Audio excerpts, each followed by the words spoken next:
Црнокрил змиер, белонокта ветрушка, црнокрила блатна ластовица, славече и грлица.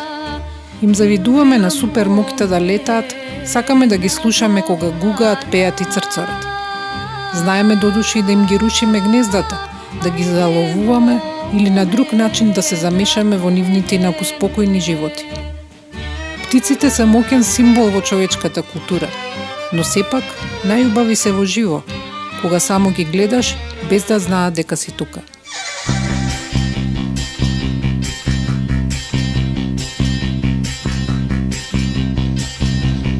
Јас сум Милина Јакимовска. Во оваа епизода ќе зборуваме за наблюдувањето птици или птичарењето, хоби или дел од професијата на нашите соговорници. За нејзино следење ви се потребни само двоглед, тефтерче и нешто за јадење. Ама гледајте да има за сите, и за луѓето, и за птиците. Со интересирање кон животните и природата воопшто започнав многу рано, беше некаде можеби 5-6 години, кога си игравме во дворот во Цетинска кула во Тетово, каде што живеевме на мала заедница на главно луѓе бегалци од граѓанската војна во Грција. Имаше еден другарче Танас кој со кого така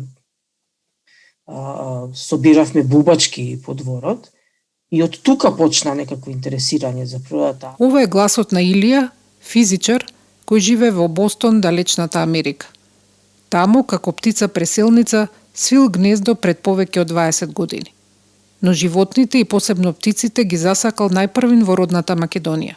Да, за птиците конкретно влијателна најповеќе беше една книга на Алфред Брем, тоа е некаков класик од 19 век за животот на животните и имаше онака интересни илустрации во стилот на 19 век, нарочито една птица зимовка со многу интересна боја и не знам зошто, што ме привлече толку кон таа илустрација. И онака мечтаев да ја видам таа птица и ми се случи, значи, некаде почетокот на 80-тите, значи имав едно, можеби 11-12 години, кога ја видов случајно во парк птицата, зимско време беше во Тетово, и онака останав зинат. Значи, тоа е кога можеш да замислиш кога некој мечтае за нешто што мисли дека е недостапно и одеднаш онака случајно го наоѓаш тоа и од тогаш почнав да се интересирам. Можеби можам да видам уште птици од таа книга. Некаква цел ми беше да го видам брадестиот орел, кој исто онака импозантна слика беше представена во книгата, кој се уште го немам видено. Брадестиот орел живеел пред, не знам, 20 на години во Македонија, мислам дека веќе го нема во Македонија, мислам дека исчезнат, ама се надевам еден ден ќе го видам некаде, дали во Шпанија или во Азија. Таа книга и тоа искуство го потикнало да продолжи да птичари и во тинеџерските години и на студиите во Белград. Но кога слетел во Америка, му се отворил еден цел нов птичи свет. Том стигнав во Америка, целта беше не само да се ужива во природата и да се наблюдуваат птиците, туку и да се видат што е можно повеќе видови, нови видови. Сега веќе мислам дека ги имам видено скоро сите видови кои се чести тука во Масачусетс, во областа во која живеам, во државата во која живеам, така да тоа веќе не е случај. Постојат луѓе кои тоа им е целта, значи постојат луѓе кои на некој начин тоа е еден вид на такмичење, еден вид на надпревар, кој ќе види повеќе видови, например, во текот на една година, во текот на еден месец, кој ќе види повеќе видови на едно место, кој ќе види на некоја локација, или кој ќе види повеќе видови и ќе привлече повеќе видови во својот двор. И знае да биде целата работа, знае да биде и доста компетитивна.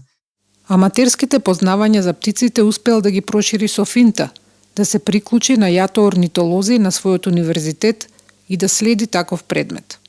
Да, кога бев на ЮМАС во Амхерст, тука во Америка, студирав постдипломски студии по физика, меѓутоа се приклучив на еден курс кај е професор по орнитологија и тој ми дозволи да се шлепам со нив. И тоа беше скоро онака како ми ги отвори навистина очите за тоа како се врши добра идентификација и како се наоѓаат местата каде што може да се наблюдуваат птиците. Бевме на една екскурзија, како field trip, на Plum Island, тоа е место тука во Масачусетс, во кое е резерват специјално посветен само на птиците. И навистина тоа беше едно неверојатно искуство, кога се запознав со така наречените свиркачи, тоа се мали птички кои живеат по блатата и по плажите. И тогаш почнав да ги идентификувам, затоа што се многу слични и нивната идентификација е исклучително тешка. И тогаш разбрав дека постои систем и постои начин како полесно да се идентификуваат сите видови. И навистина ми се отвори нов свет на некој начин во целата работа.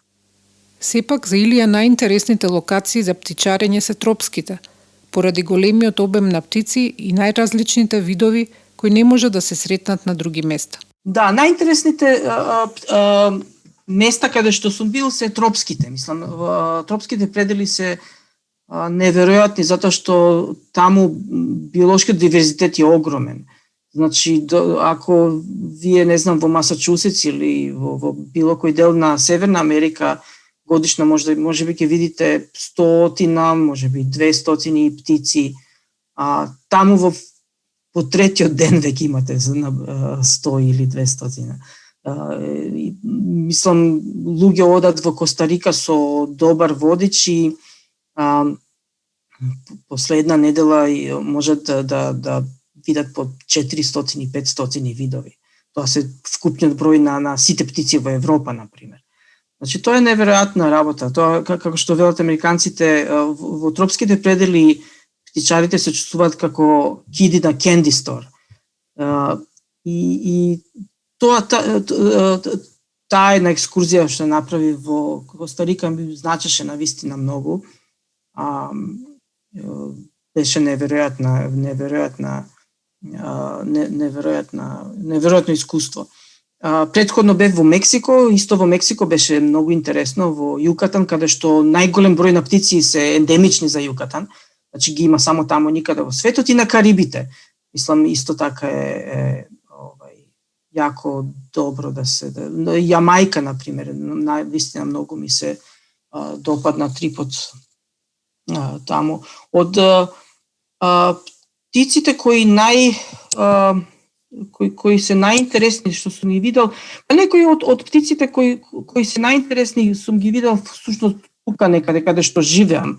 Така галебот на слонова коска или ivory гал е една птица која живее на крајниот север на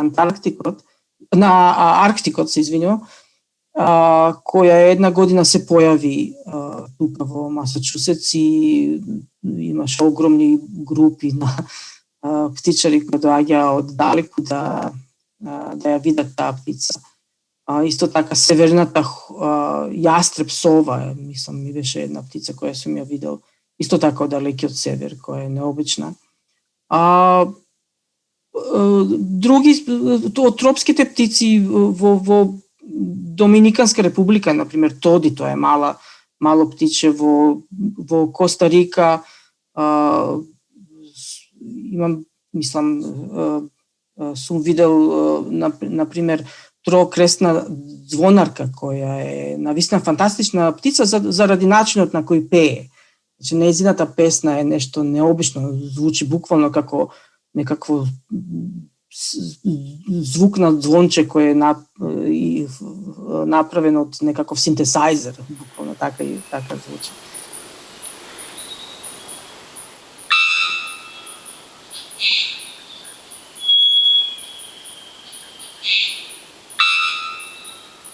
Мотмот во Мексико, тоа е птица која ја ниша опашката како, не знам, некаков саат, која е навистина интересна. Калифорнијскиот кондор во Гранд Канјон во Колорадо е навистина импозантна, е навистина интересна птица која е фасцинантна. Меѓутоа и во Македонија сум видел, например, карполазач, која е птица која живее на големи висини, значи во планините. Една зима ја имам видено на поштата во Тетово и тоа беше навистина изненадување. Пред правењето на оваа епизода ми беше препорачана американска комедија The Big Year, во која ревностни птичари се надпреваруваат кој ќе види повеќе птици во текот на една година. Го прашав Илија дали сето тоа навистина изгледа така. Возрастни луѓе да си ги напуштаат работните места и да си го жртвуваат семејството за да гледаат некакво пиле. Арно така изгледа. Добро, тоа е комедија и направено мало на комична на претеран начин. Меѓутоа, системот е тој. Значи, системот е правилно представен во филмот. Значи, постои eBird, портал на онлайн портал на кој луѓето објавуваат дека е видена таква и таква птица. И доколку таа птица е ретка, голем број на луѓе одат таму да ја видат птицата. И она имате случај кога едно птиче на некоја гранка седи и си работа тоа што се го работа, а на 100 метри од таа птица имате, например, 200-300 луѓе со двогледи, со објективи, со апарати. Најинтересно ми беше мене значи, ја спомнав северната јастреб сова. Тоа е птица која живее во крајниот, далекиот Арктик, значи на самиот Северна Америка, и се појави една година тука во Нью Хемпшир, значи тоа е едно 100-200 километри од каде што живеам јас тука во Бостон. И отидов да ја видам птицата. Наутро, значи некаде во 8 часот бев таму и ја сликав и ја гледавме, имавме онака интересна седенка со луѓето кои исто докато дојде, одеднаш се појавува автобус. Автобусот е полн со британци. Значи луѓе букирале авион, дошле до Бостон, букирале автобус, дошле да ја сликаат птицата, ја и сликаа за едно сат време колку што си беа таму, се враќа на автобусот и назад за Британија. Значи тоа е навистина така, не е измислено. Зошто баш наблюдување и фотографирање птици, а не броење слонови, снимање брзи антилопи или ловење риби? Мислам дека две причини се. Една е птиците се навистина мили суштества, значи се некаков символ на некаква убавина и на добрина, јас би рекол. Нели ангелите имаат крилја со пердови, нели изгледаат како птици. И ние често сонуваме дека летаме, нели летот ни е некаков сон, нели легендата за Дедал и за Икар се работи за летање. И потоа се заради како се вика, заради сексуалната селекција птиците се исклучително шарени, нели? И заради тоа се интересни исто така да се наблюдуваат, исто и пеат, убаво. Додека, например, животните, цицачите се окей, тоа е се супер, меѓутоа најголем број на цицачи се нокни, така да тешко да се наблюдуваат цицачите. Како реагираат семејството и пријателите на ова помалку необично хоби? Мислам, кај мене дома моите деца се воопшто не заинтересирани, веројатно затоа што многу сум се трудел да ги навлечам на тоа, меѓутоа никогаш не сум успел. Жена ми, како оди времето, се повеќе се интересира и се повеќе заедно фактички одиме на наблюдување птици. Исто во фамилијата, мислам, имам случка кога сестра ми беше дојдена и отидовме на брегот на морето и она не е нешто многу заинтересирана за птиците, меѓутоа баш тука се случи северни ганети да ловат. Северните ганети имаат една спектакуларен начин на лов, кога летаат на, например, 100 до 200 метри над површината на водата и потоа нуркаат фактички како ѓулиња во водата. И тоа е навистина импозантно и спектакуларно да се види. навистина и се допадна. Би помислиле дека човек што наблюдува птици не може да западне во големи неволи. Што може да му се случи на некој вооружан само со двоглед, фотоапарат и млеко за сончање, заинтересиран само за пердувести објекти што летаат? Ама? Па се наоѓал во чудни прилики. Најинтересна настан кој се случи беше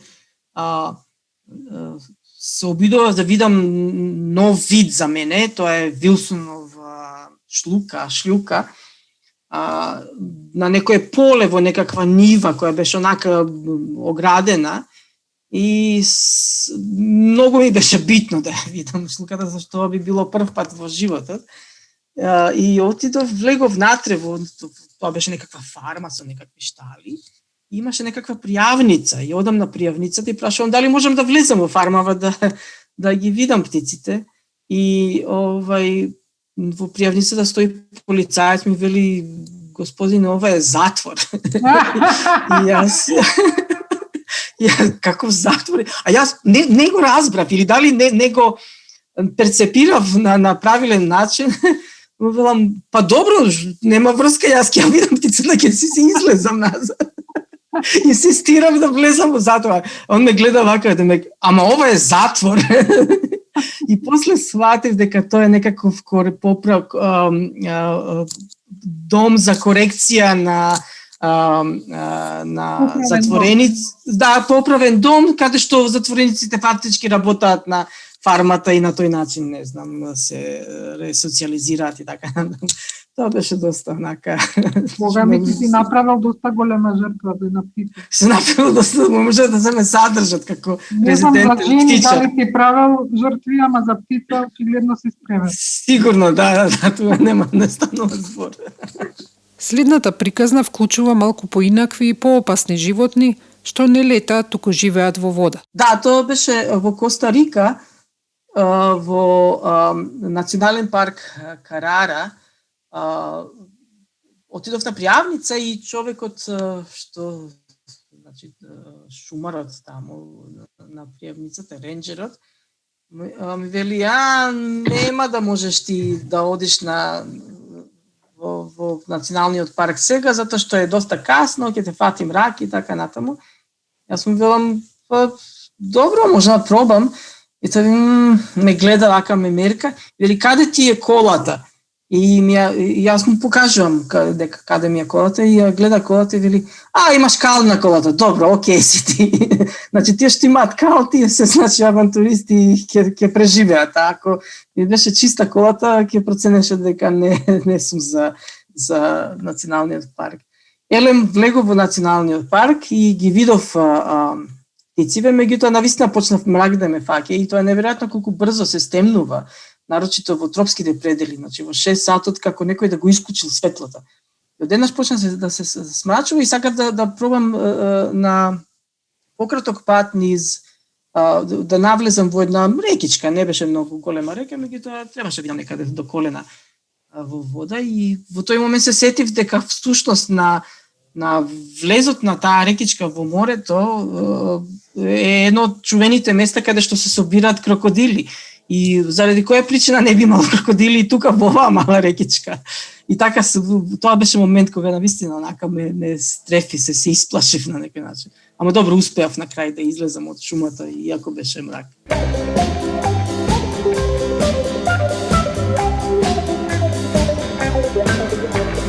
Take away the trees and the birds all have to sit upon the ground.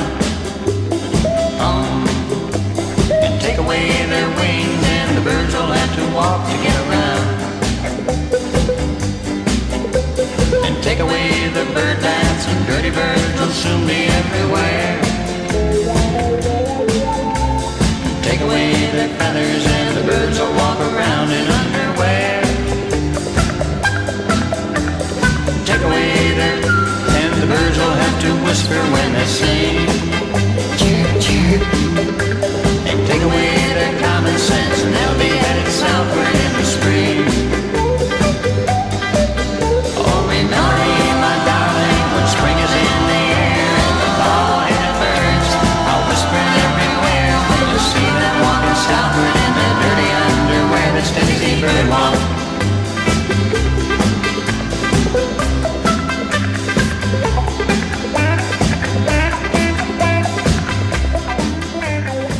као мал, тогаш немаше многу информации кај нас и ништо. Не знам, седев на некоја тераса, имаше двоглед и тогаш гледав со двоглед и случајно видов птица. Александар Илисани е малку поинаква птица, тип африканска. Неговите службени престои како информатичар во Уганда, Танзанија и Гамбија ги искористил меѓу другото и за наблюдување и фотографирање птици. Но приказната, исто и кај Илија, почнала во детството во Скопје. И после само цело време седев со двогледот, зјапав некоја птица да не пројде да ја следам, да ја видам.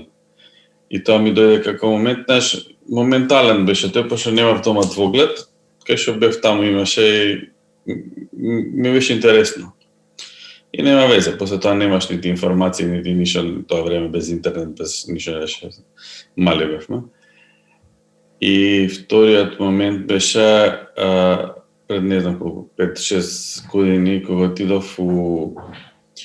Мислам, се интересиравме за птици и фотографиравме и тоа све, ама не е толку озбилно, нели, имаш врапче, чавка, гулаб и орел, и све друго е орел. И отидов во Уганда, кога отидов и преку недела не работиш, на викенд одевме во некој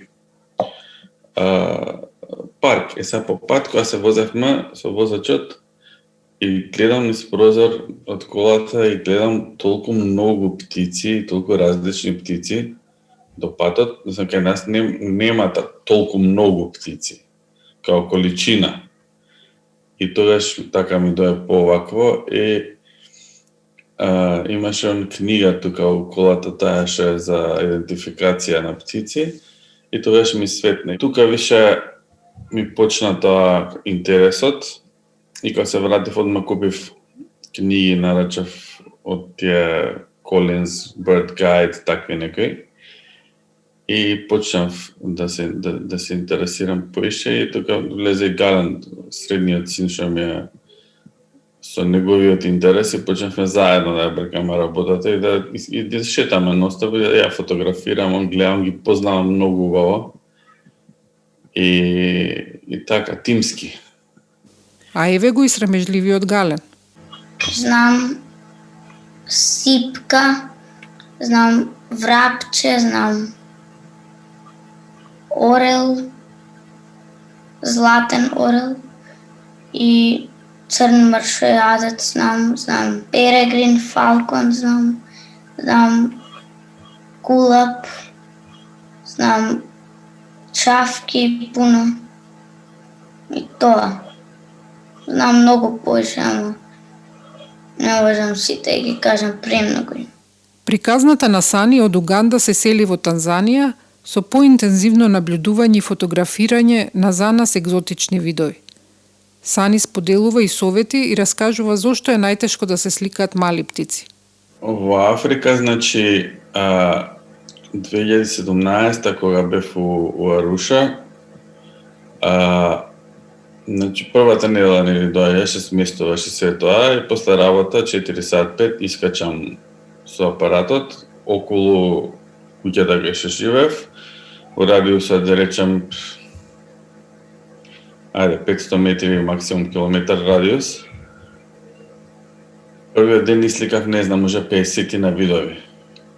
Значи, толку многу птици, толку разновидни, од тие малине lovebirds, што не ми текнува што све, ама имам фотографија, има едни како маус, како се вика, маус bird или така нешто со дугачки опашки, многу интересни. И тоа е, да речем, едниот аспект у населено место. Многу птици и многу различни и за нас екзотични, бои интересни.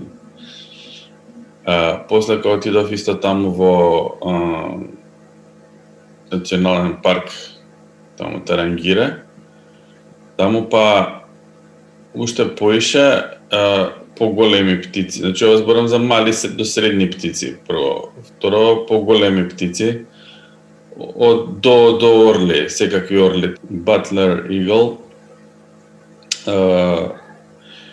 интересен, многу бои од згора, пошто кога го фотографираш, обично треба да да бидеш на исто ниво како што е птицата, тоа се смета за квалитетна фотографија, не одоздола да го фотографираш па со сенка, па свет, него треба да најдеш убаво светло и да бидеш на исто ниво со очите на птицата.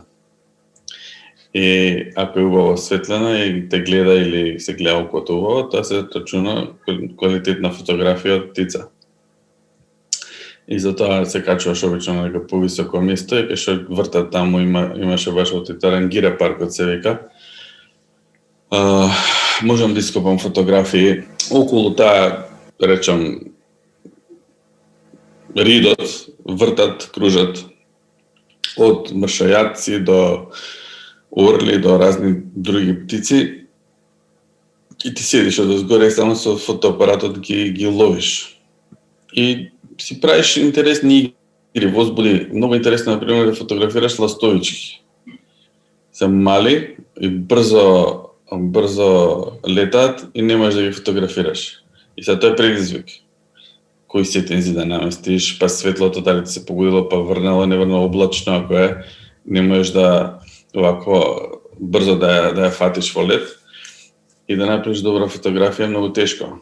И само го начекаш да стои некаде, тоа е окей, ама финтата е во лет. Така да така си правиш некои игрици, предизвици да ти биде интересно таа игра и ги гледаш како летаат. Исто еве маливе соколчиња се интересни, они се добри зашто лебдат цело време во исто место и после наеднаш се спуштаат. И сега кога лебдат, лесно е, ќе го сликаш, си лебди од ветерот, нели, си стои. И кога почне се спушта, ај сега фати го ти, не знам колку, 200 км на саат надоле, фати го со апаратот надоле како се спушта и ќе успееш да фатиш 1 до 2 слики, па која матна, која не матна. И такви игрици некои правиме. Интересен беше во Танзанија една игра. Идам и да фотографирам, тоа се вика Black Shouldered Kite на англиски. Кај нас би било, не знам како треба сега да барам, да не прекинувам. Можам да ти пратам фотографија да веќе ќе кажувам. И Black Shouldered Kite е бела птица. Исто така лебди над ливада и гледа доле нешто глувчиња што ќе види и наеднаш се спушта и го фаќа глувчето. И сега јас фокусиран на ова, чекам да се спушта, надоле сликам и гледам кога сликам одозгора доаѓа тој не вика Тони Игл, Тони у смисла као бојата ова Тони, као костенлива нека боја као таков орел доаѓа, се спречкува тука доле околу јадењето тревата, му собира јадењето на кајтот и си иде. И кајтот виде го брка. И го имам таа изфотографирана и многу интересна приказна. Не очекуваш сега. И ја онака сум се фокусирал на едно, ако гледаш се отвара друг филм пред тебе. Такви некои ситуации, па се тоа е многу интересно, многу убаво. Знаеш, кој филмче некој мало. Неостварена желба му е да види еден посебен вид орел, и тоа поради специфичниот одсеј на пердувите. Да, кога бев во Танзанија, тоа беше лето, таму беше сезона, како да кажам, измеѓу тие дожд и сува сезона некоја беше. Измеѓу, и не беше сезона за тој орелот. Има еден орел, се вика Веро Игл.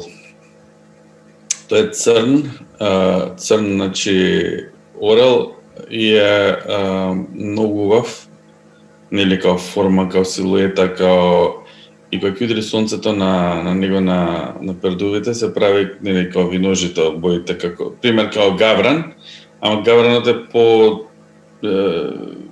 се пердувите не се тока стримлайнд, како да кажам, силуетата. Ова е орел, ова ти е машина за убивање, нема екстра ништо features за јазиков. Многу е убав. И го неам видено, ми раскажуваше тој што ми беше таму другар водич. Тоа ми е желба.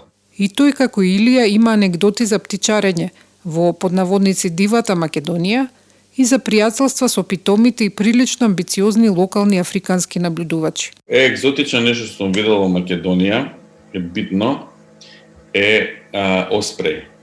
Оспреј е орел рибар, така мислам дека се преведува кај нас. Орел рибар, и тој во Македонија не живее, само проаѓа кога се сели, пошто он се сели горе на север, таму од Скандинавија, па после во Африка иде. И тука се храни со риби, така да има околу езера, реки, и тој го видов во Македонија на дојава. Ми се јави Огнен Полена кој е исто по птиците многу. И вика, ми прати видео, ствари, некој го сликал на тоа езерото Мавровица, што го спомнав, кај што бевме со Илија. Го видел некој ден да пред тоа се спуштил, го снимал како фаќа риба и летнал, знаеш, го снимал брод од оваквот чамет со мобилен. И утре са бајлето, ајде сите. Рано се спремаме, цела фамилија, Ирина трудна беше тогаш. Идеме на езерото и цел ден таму сокапавме и се појави, али беше многу високо, многу леташе, го сликав. И тоа имам слики како врши нужда горе у вакво лета и само гледаш некои бели позади некои бели линиички.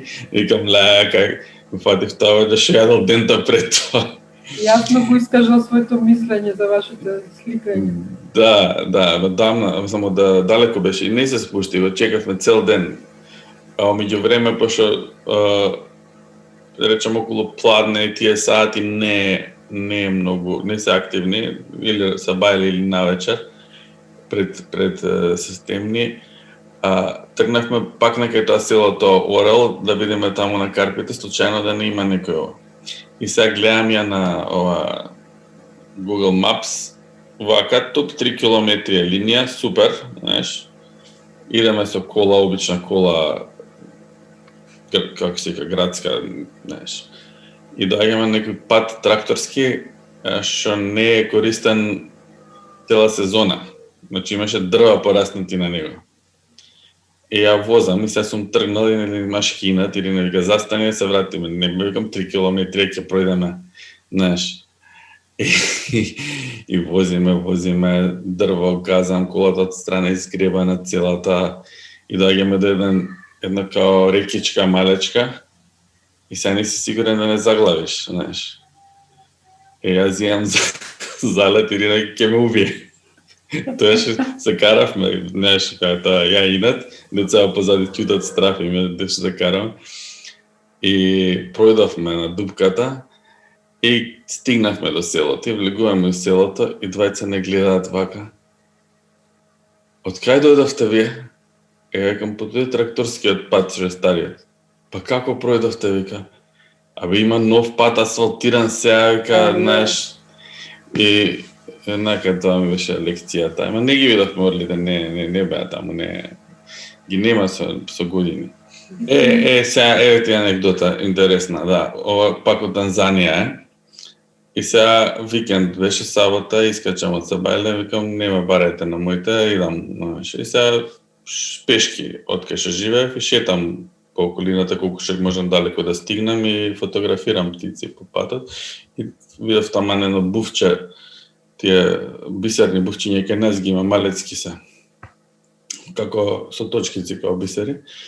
И сликав и се враќам по патот, идам и иде еден дечко, африканец, и ме прашува, као, шо преше, кај ме сликам птици. Ndege на суахили е птица. Ndege. И знаев и фрази тогаш. И вакво, вика, ја се интересирам за птици и вика, и си почнавме муавет. Идевме пешки по патот. И вика, викам другиот викенд кидаме негде по некој парк, можеме заедно, може. И го земав другиот викенд со мене, доаѓа, дотеран by the book birders облека, со книга за birding, со каварот, онака, знаеш, како ние војнине платна, што се така заштитено убаво, све цаком паком со двоглед имаше, со опрема, све, знаеш. И што работиш, кога го прашав, он носи тури на Килиманџаро, ги искачува, знаеш, каде туристи. И тоа му е работа, главен инкам, да речем. А птицеве си сака и ги знаеше пуно, имаше некои ретки гулаби зелени, не знам какви, што многу, знаеш, ќе го видиш, ама не знаеш сега ти дека тоа е редок, па го видовме и такви некои финти ми кажа. Така да тоа и сега до ден денес се допишуваме онлайн, сме другари. Ето, тоа е.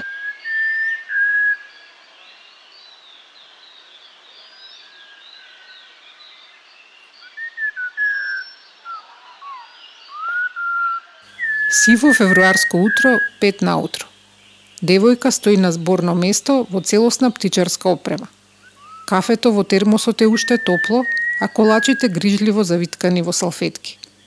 За Ксенија ова треба да биде прво одење на терен како волонтер на Македонското еколошко друштво или МЕД. Почува да се разденува, но нема никој. Подоцна на шала и вела дека тоа е стандарден начин на тестирање на волонтерите, дали навистина се подготвени да работат. 6 години подоцна, таа е вработена во МЕД задолжена за комуникации, но во меѓувреме многу научила и за луѓето што сакаат животни и за птиците. Јас почнав околу 2005-2006 година да се интересирам за птици. Тогаш имав запознав еден британец во Скопје, кој што беше birdwatcher и неколку пати со него му помагав да наоѓа некои локалитети во Македонија за да оди да гледа птици и мислев дека е најглупото хоби за кое што сум слушнала во свет. Пошто си замислев, окей, рибари, знаеш, барем ги фаќаат рибите, а овој иде и ги гледа птиците. И ми беше, мислам, незамисливо што има интересно тоа хоби. И тогаш еден другар британец почна повеќе да ми збори околу неговото хоби. Се уште бев на ставот дека е многу глупаво хоби. Се додека еден ден, додека не се враќав на пауза од работа, се враќав и пред мене прелета пупунец.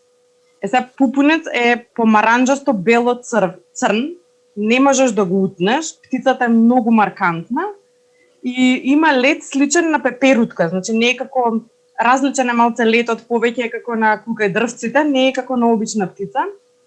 И застана до мене на ограда. И паднав во несвест. Никад не сум видела таква птица и сега за среќа, нели имам веќе неколку луѓе што можам да ги прашам што е тоа. И од тука почнав да сваќам дека немам појма што лета у Скопје, дека не знам какви птици има околу мене. И мислам дека тука ми се уклучи нишката, дека цел живот ме интересирале детективски приказни, составување на сложувалки, такви работи, и birdwatching ми изгледаше како такво хоби. Значи, така ме заинтересира, бидејќи треба да видите форма, однесување, локација, па да склопите што може да биде птицата, која може да биде. И така почнав да загризувам те подлабоко и среќа имав неколку птичари околу мене, поискусни, кои што ме наведува што ми треба за добро да се подготвам, за добро да уживам во хобито, нели? Дека треба одма да најдам книга, значи водич за птици, дека ми треба добар двоглед и дека треба прво да знам како се користи двоглед, иако сите мислиме дека знаеме што е двоглед, како се користи, ама прво да ми објаснат каков двоглед ми треба за кога да гледам птици, како да го држам. Каква книга е добра книга за птици. И сето тоа. И мислам дека климаксот беше кога отидов во Англија конечно со другар ми на птичарење. И тука веќе ептен бев загризана, затоа што ја видов една цела субкултура која што постои таму, значи друштва, не знам, постојани апдејти која птица била видена, подвидови на птичари, значи ние се викаме птичари, ама во Англија имаат како 7 термина за каков вид на птичар си ти. И веќе почна да станува интересно како да сум дел од некоја заедница. И тогаш веќе длабоко бев загризана во хобито и во Македонија се осеќав многу самено, затоа што не знаев никој друг кој што го интересираат птици. И оваа приказна 100 пати имам раскажувана, но мислам дека се уште ми е интересно да те раскажувам. Седевме во паб во Кембридж и се жалев на другар дека не познавам ни еден птичар во Македонија и он ми рече: "Аби има еден мето и треба да го најдеш него."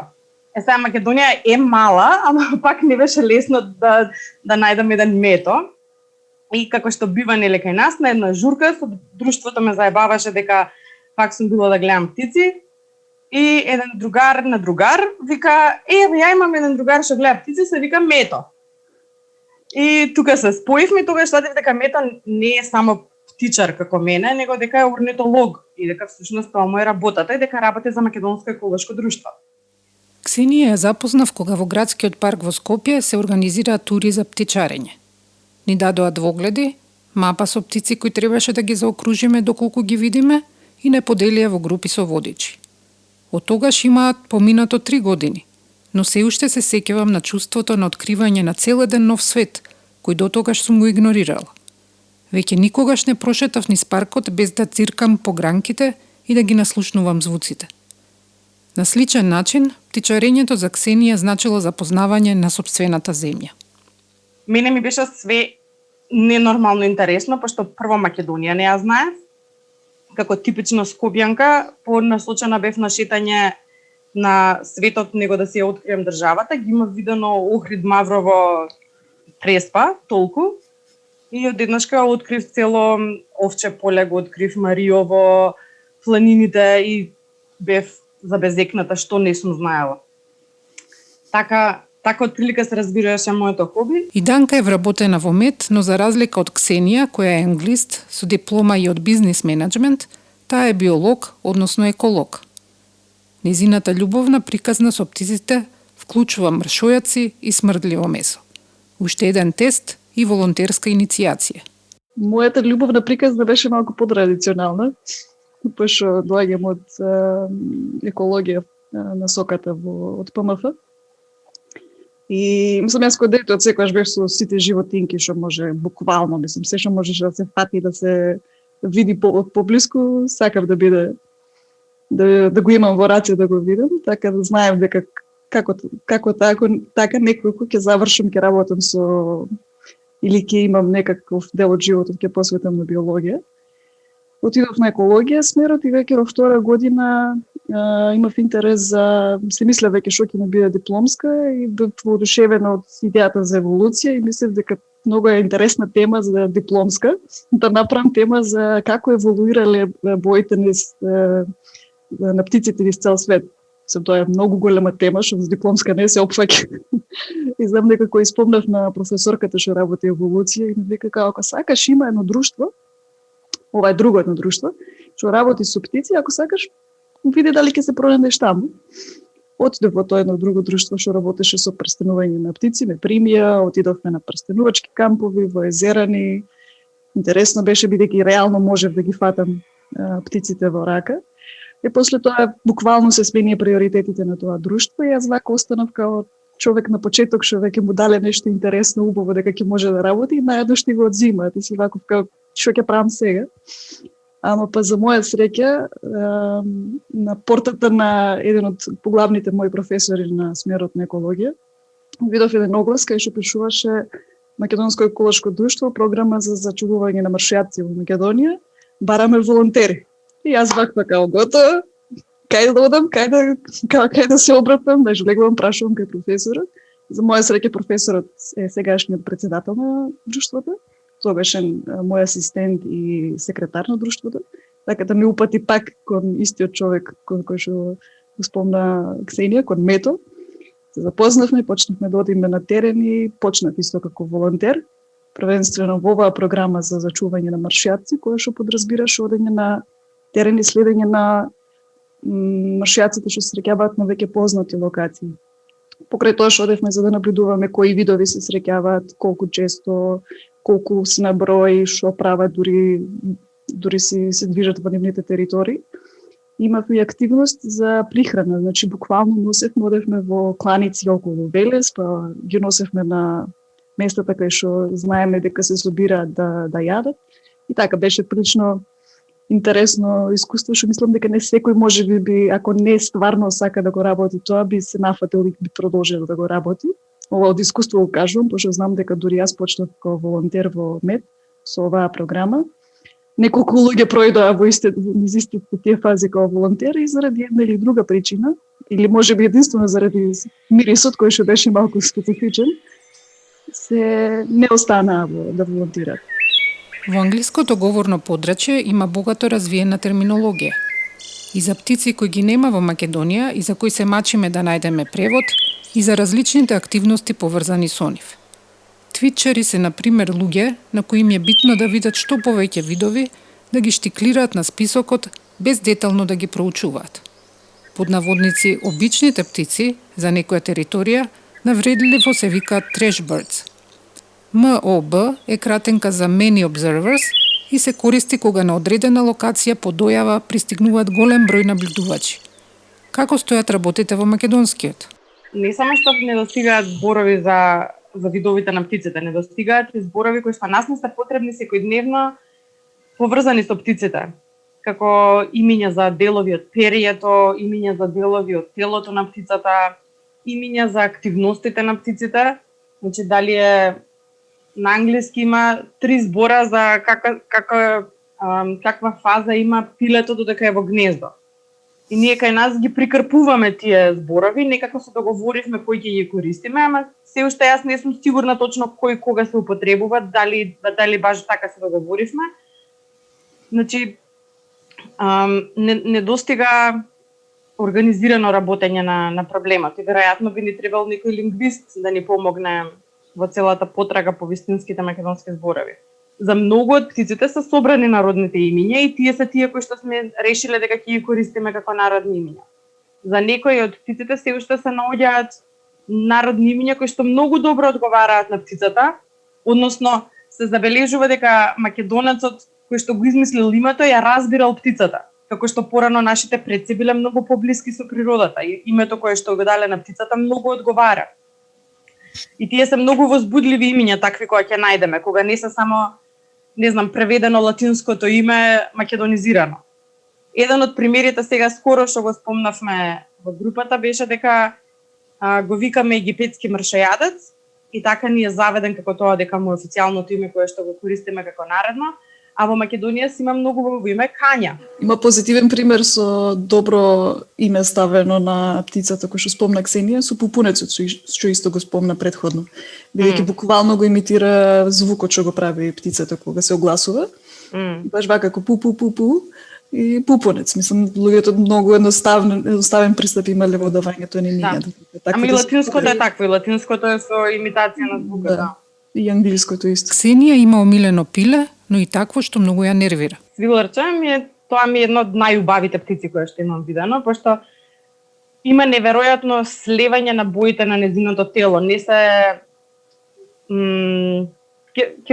ќе ти пратам слика после да ја видиш. Многу е интересно како се распоредени боите, е многу интересно пиле. И за среќа од тие што сакаат да позираат, па можеш да ги наблюдуваш по подолго кога ќе ги начекаш. Ти зашо 2 пати бев во Америка, 2 пати сум на северноамериканскиот континент и 2 пати утињам да видам црвен кардинал. Тоа е толку честа птица, што неверојатно ме нервира и дури ми е тешко да признаам пред други птицари дека немам видено црвен кардинал. Птен е лесен за гледање, како го утињам не знам, ама стварно ме нервира веќе дека немам видено таа птица, пошто многу поретки птици имам видено. Црвен кардинал е многу интересен, пошто едно од пилињата во Angry Birds, црвеното е црвен кардинал. Мислам, толку е честа, што дете во игра ја има, ја уште ја немам видено. Таа ме нервираше, немам видено. Имаше неколку птици што ме нервираат, че ги немам видено низ Македонија. И им се спремам да им се пуштам во потрага наскоро пак. Инаку, такви интересни забележувања на птици ми беше во Канада, само што слетав, уште имавме нели сите се прилагодувавме на времето и наредниот слетав например во 6 попладне и наредното утро во 5 сабајле имаше организирано малечка тура да гледаме птици. И тоа значи дека ја требаше да станам во 4 сабајле. И сега тука измешани сите нели временски сите времиња измешани ми беа и одиме на турата. Јас сум што не знам ни кај сум, ни дека сум на друг континент, нели, возбудена максимално. И гледам ластовичка која што застанува на дрво. И ластовичката е зелена. И во оваа приказна 3 работи не смеат да се случат. Ластовички не застануваат на дрво и нема шанси да се зелени. И го гледам ова и си викам, ова ми е најверојатно проблем со временските зони, нели? Уште не сум расоната. И после тоа си го отварам прирачникот, уствари може би некој од водичите кажа, имаат green tree swallow, значи нешто што личи на нашата ластовичка, не се директно поврзани, ама е зелена и стои на дрво. Кои се најголемите маки на птиците во светот денес? Изненадувачки одговор, јас сама бев изненадена. Знаев од прилика дека најголемите проблеми за птиците се уништување на нивните хабитати. Местата каде што гнездат, каде што презимуваат или каде што живеат постојано. Но не знаев дека на прво место е индустриското земјоделство. Ама тоа многу прави смисла, кога знаеме дека 1/3 од земјиштето на земјата се користи за земјоделие. И не само што земјоделските земјишта уништуваат хабитати, туку и користењето на пестициди ги труе птиците. Заради тоа имаше и неколку извештаи на неколку европски држави кои што ги направија изминатите години дека имаат изгубено дури до 80% од птиците од земјоделските површини. Така да индустриското земјоделство наспроти традиционалното е број 1 закана за птиците во целиот свет, ако се гледа глобално. И на второ место е сечата на шуми, затоа што во шумите живеат 2/3 од сите видови на птици. Шумите поддржуваат огромен диверзитет на птици. Тие обезбедуваат многу различни видови на живеалишта и услови за живење, заради тоа имаат толку голема разновидност на видови во шумите. Така да со уништувањето на шуми се уништуваат хабитати на многу видови во исто време. А на трето место се инвазивните видови. Сега кај нас ова може би толку не е очигледно во Македонија, но во држави каде што преку интродукција на инвазивни видови, како на пример што е носењето на глувци и на стаорци на некои острови каде што никогаш не постоеле, така се истребени 70% од сите истребени видови на птици се истребени заради инвазивни видови. Значи тоа кај нас се случува можеби најмногу со интродукција на инвазивни видови на растенија, бидејќи нема толку преселби на животни веројатно, иако има такви примери низ Европа за цицачи кои што се донесени од други континенти тука, па тие ги уништиле локалните популации. И потоа следи проблемот со илегалниот лов, илегалното убивање на птици. Тоа е огромен проблем, за кој што долго не бевме свесни колку само е голем, додека не почнаа да се прават глобални истражувања за ловењето птици. И ова убивање на птици се случува по различни цели, со различни побуди, но веројатно тоа што сега сме станати многу подобри во убивање, го прави ловот многу помасовен од порано и проблемот станува многу поголем од порано. Значи сега се лови на многу повисоко, на многу поголемо ниво. Многу поголем обем на птици се убиваат во исто време. И зависно од каде се случува убивањето или кон кој вид е насочено, има различни приказни. Во Македонија веројатно најстрашно е заловувањето на песнопојни птици и секундарното труење на мршајаци.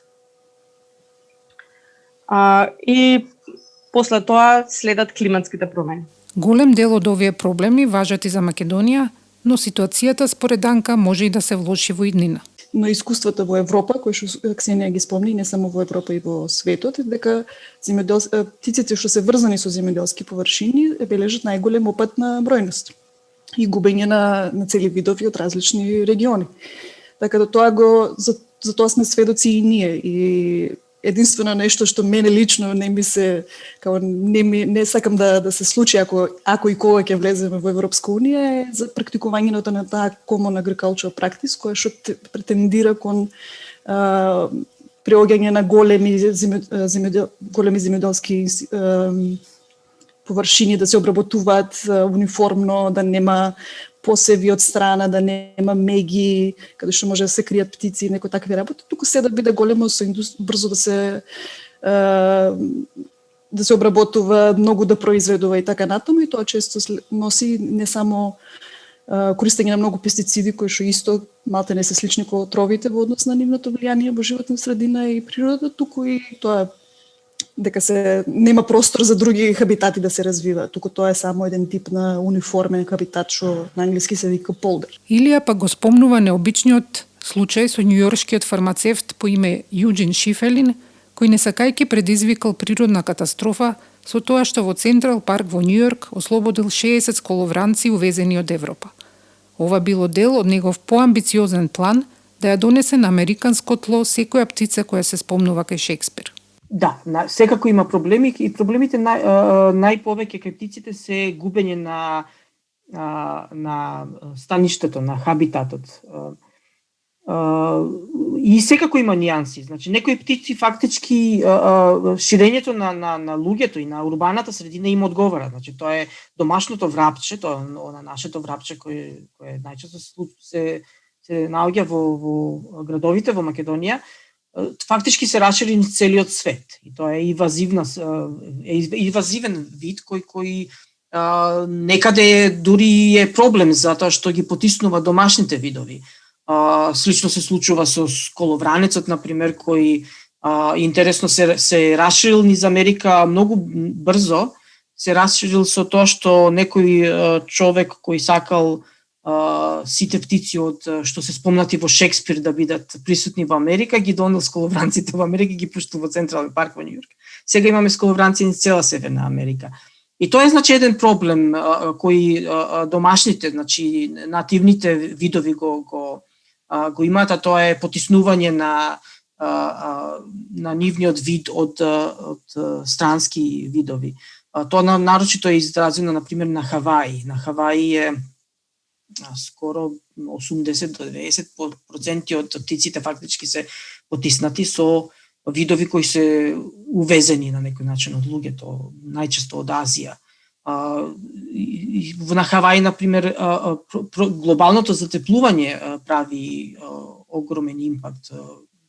Значи, со доаѓањето на колонистите, значи на луѓето од Европа и од Северна Америка, донесена е маларијата, птичја маларија, која едноставно ги уништува и се пренесува со комарци. Сега тие комарци живеат само во топли средини, на тимите големи височини на планините на Хаваи, затоа што таму е поладно, комарците не може да достигнат. Меѓутоа со глобалното затоплување температурата на врвовите се покачува и комарците почнаа да се појавуваат и на самите врвови. Кога македонските орнитолози одат на терен, локалното население главно се чуди. Зошто некој побогу би гледал птици, па уште и да го плаќаат за тоа? Со познатата македонска иронија, еден селанец вака реагирал на професијата на членка на МЕД. Ваа, мојата работа не е лесна, ама па ваа, твојата... За да наблюдуваш птици, сепак не мора да одиш на оддалечени места, мкнејќи мрши, заглавувајќи во реки со крокодили или на пуст тракторски пат. И само низ прозор да гледаш птици, гледаш минимум 20-30 видови на птици. Значи, само низ прозор ако наблюдуваш, сигурно имаш 20-30 видови на птици. И ако за тие ти можеш да ни дадеш на нас податоци што се случува со нив, тоа се многу супер податоци, тоа се птен солидни податоци. Сепак, во друштво е поубаво. Колку што научив што све лошо човекот прави на птиците, толку научив колку прекрасни луѓе се занимаваат со природа. Значи, неверојатно друштво наоѓате кога ќе почнете да истражувате природа. Затоа што сите природњаци се луѓе што го сакаат животот прво. И сите сакаат да јадат, сакаат да зборуваат за секс, сакаат да зборуваат за убави работи што може да ги направи човекот. И мислам дека тоа највеќе те задржува во тоа друштво на на природњаци. Дали се за птици заинтересирани или за било што друго, ама мислам дека не ме натера да ги мразам луѓето, само заради тоа што ги најдов сите прекрасни луѓе што ги интересира природата. Пошто тие се и луѓе што ги сакаат и луѓето и животот во неговата есенција го сакаат.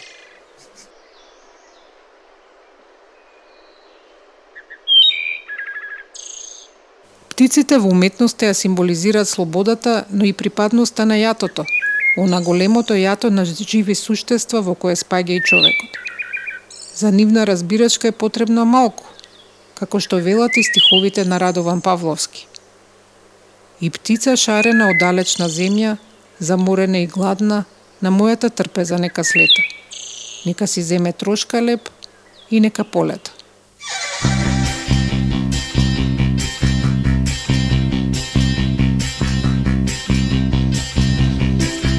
Јас сум Илина Јакимовска, аудиомонтажа Бојан Угриновски. За целосна транскрипција на материјалите и фотографии посетете го нашиот сајт обичнилуѓе.мк. Доколку сакате да волонтирате во МЕД, следете ги нивните повици на нивната Facebook страница. Фотографии од птици на Илија можете да видите на неговиот сајт iliadukovski.com.